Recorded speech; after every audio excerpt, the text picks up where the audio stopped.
செம்ம போர் அடிக்குதா but you want eat healthy அப்படின்னு நீங்கள் நினைக்கும் போது பீட்ரூட் வச்சு ஒரு சூப்பரான சாலட். ஓகே, நீங்கள் வந்து பீட்ரூட்டை தின் ஸ்லைசஸாக பண்ணிக்கோங்க.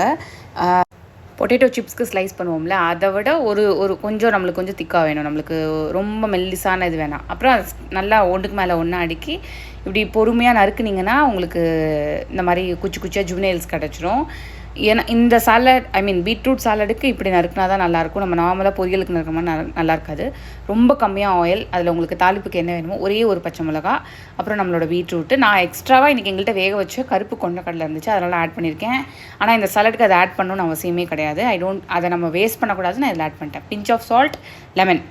இதை எதுக்கு நம்ம ஃப்ரை பண்ணுறோன்னா, பீட்ரூட்டில் ஒரு மாதிரியாக அந்த மண் வாசனை இருக்கும். சம்டைம்ஸ் அந்த ஃப்ளேவர் வந்து பிடிக்காது. அதுக்காக அதை ஜஸ்ட் ஒரு பெரட், அவ்வளோதான். பட் நம்ம வந்து ராவாக தான் அதை சாப்பிட்ற மாதிரி இருக்கும். லைட்டாக ஒரு வதக்கிட்டு நீங்கள் லெமன் ஜூஸ் பிழிஞ்சு எடுத்துகிட்டு அப்படியே விட்டிங்கன்னா சூப்பரான அமேசிங்கான சாலட் ரெடி. சாப்பிட்டு பார்த்துட்டு கண்டிப்பாக ட்ரை பண்ணுங்கள். பீட்ரூட்டில் சாலடான்னு திங்க் பண்ணாமல் ட்ரை பண்ணிவிட்டு என்கிட்ட இந்த கமெண்ட் செக்ஷனில் சொல்லுங்கள். Thank you so much. Subscribe my channel.